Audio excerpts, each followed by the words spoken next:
All right, we'll start again. I had to put the battery saver on. I've opened up not all of them. There's Kent. He's over my bed. That's the one I did, influenced by him, and one similar, Georgia. And it's just like, what was really neat is probably 20 of them I don't even remember doing. It feels like the first time. I see it and I'm like, oh my gosh, I did that? This one I did for Christmas, and I remember a little bit about it being something was going on at Christmas. It was, maybe I wasn't invited to another family affair. You just get used to it after a while. I don't know if Salvador Dali had that problem or Picasso. Probably not, because they had money. Maybe if I had money, my family would respect me. So Xander came over tonight and had to Facebook. He's not doing well. He's very schizophrenic. He's very paranoid. I mean, even Georgia, who's been so kind to him, he doesn't know if I'm his friend. He doesn't think he has any friends. And I just think he could get a better medicine or a better doctor. I think it's possible. So I did email. I don't know if his mom will help, but I called a place and said something. I said, I think he could maybe have a change. But of course, when you're delusional and paranoid like that, you think you're fine. Everything seems very real. But I did want to tell a funny story, because I'm always like ethics and charity and all that kind of stuff. And I would say I was just kind of a normal person until I got back into art. I mean, the art makes you different. You have to be enduring, and you have to be logical about it. Even though you're unlogical, you still have to think logically about business. And I took years off to make kids, and I did a little bit of art, but my kids were my art. And Jerry really tried to fuck them up. That would have made him really happy to see me unhappy. But I don't know why people sometimes like other people to be as miserable as them, but they do. So this is my friend Carl. I used to call him Pan. This guy. He was fun. We had a good time. But so what happened was that I want to tell people about. This is a Matisse looking one. So I was not doing so well. That doesn't mean I'm crazy just because I'm manic or depressed or even delusional. I mean, it's not that I can't absorb what you're saying. I probably don't want to absorb if you're telling me I have to go in the hospital. I'm like, that's no fun. I'm fine. But if you can talk to me gently and we discuss things, like what I told Xander, I said, just see, your mom says you're not doing good, so ask her, what would you like to do about this? And maybe we can go see the doctor and talk to him together. But he can't do that. He's probably going to have to be just locked up, because he won't even cooperate with that measure of reality. And it's not his fault. It's his medicine.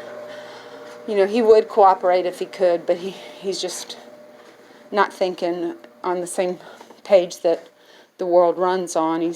But the thing about his sickness is not like my manicness, where I'm always really happy until I get angry. He's just paranoid, delusional, very unhappy, very lonely.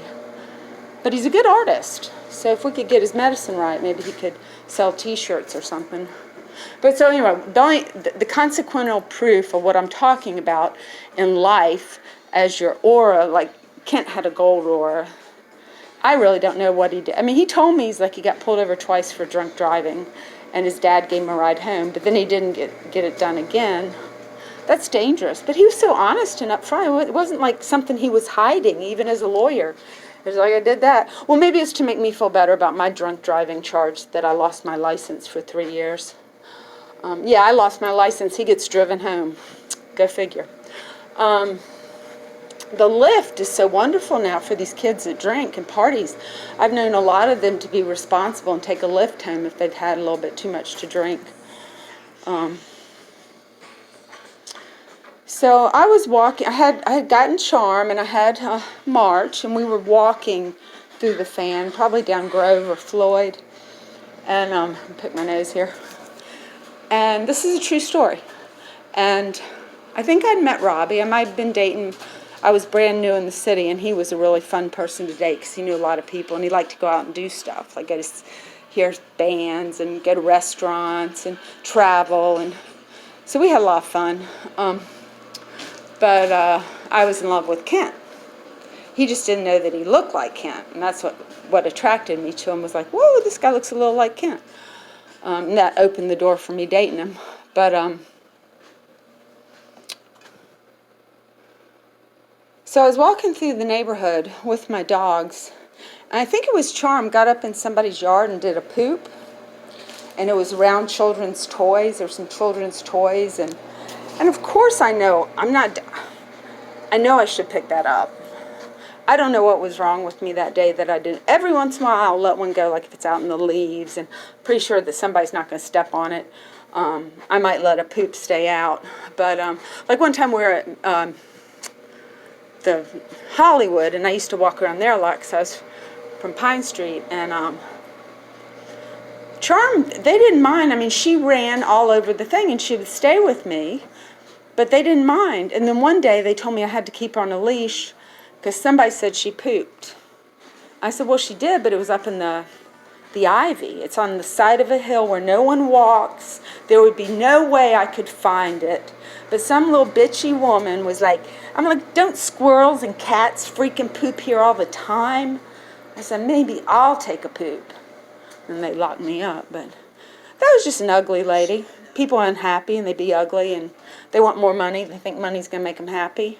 I'm so glad I'm out of that. Like, if I get money, I'll do good stuff with it. And mainly for me, I want to bring my family together because we've had a lot of struggles, a lot of issues.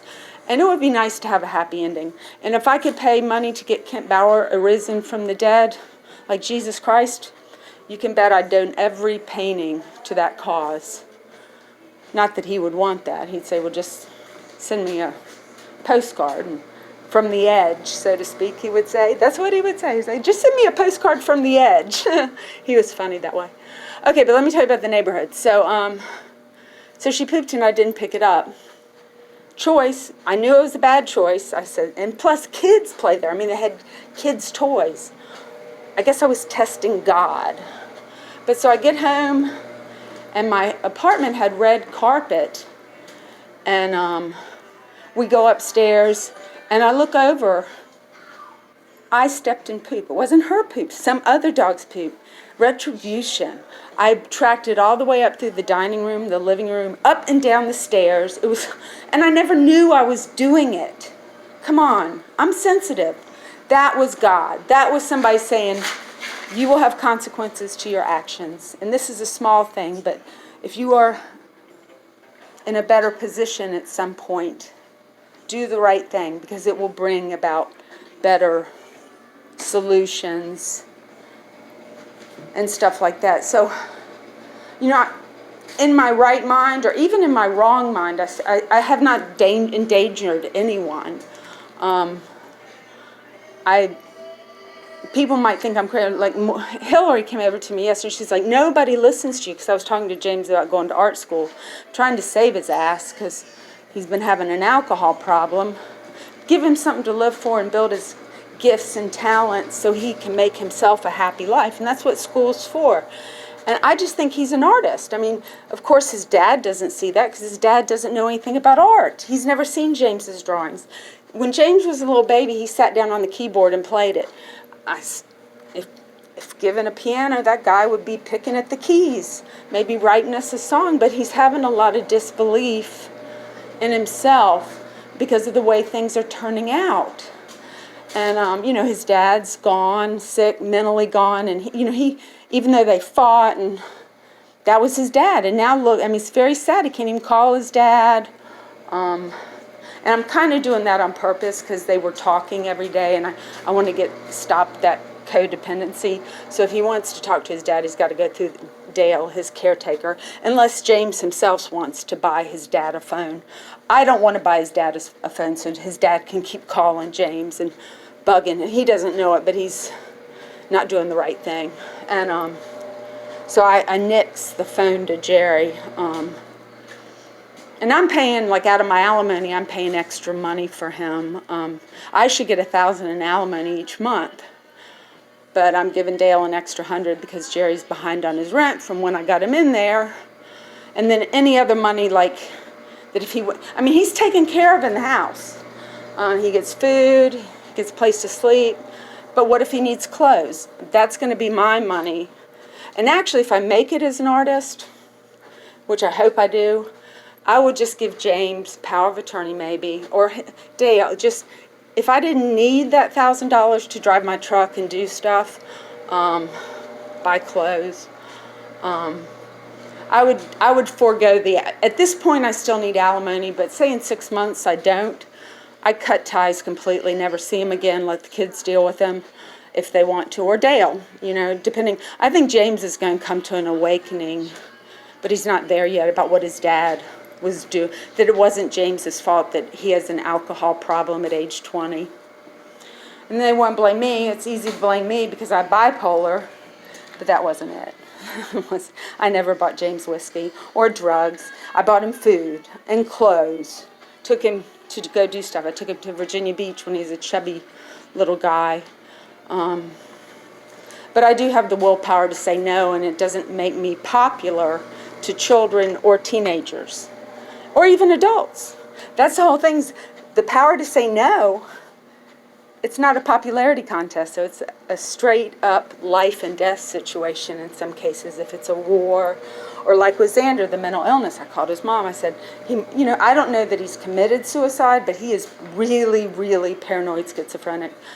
And I called the Daily Planet, and I left a message for David. I said, I don't know who his doctor is. I don't know his address to call the authorities. I don't think he's a danger to himself. If I thought he was going to go kill himself, I would call the police. And I maybe would have kept him at my house longer and not told him I was calling the police and gotten him evaluated. But I don't think he's suicidal yet. I think he's just very paranoid schizophrenic. He didn't mention anything about suicide. And as far as I know, he's never made an attempt.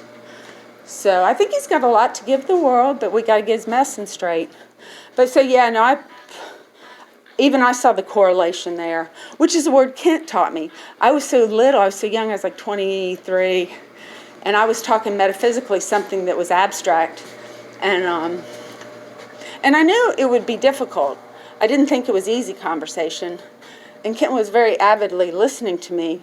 And then he said so beautifully, he goes, I don't see the correlation. It was a lot of comparative mythology, kind of symbolism of the abstract. And it was something new for him. So I think maybe that might have interested. But I didn't know what the word correlation meant because I was so young. And I had to go home and look it up. He would do that. See, he would say things to interest me too because he was just a little bit older and better educated. But, okay, well, I think the Xander situation, hopefully, I don't know if his mom will help him. She's pretty businessy. I mean, she might do something about it. But we'll see what happens tomorrow. But he wanted to stay here. I said, Xander, you can't stay at my house. I said, my daughter's here. I have an 18-year-old daughter. You need to talk to your mom or the authorities. And he said he was thinking about checking himself in a hotel. How much money does his parents give him? Because he doesn't get that much disability, but he has enough to check himself in a hotel? Well, it's kind of enabling. Why don't we fix his medicine and get him a job?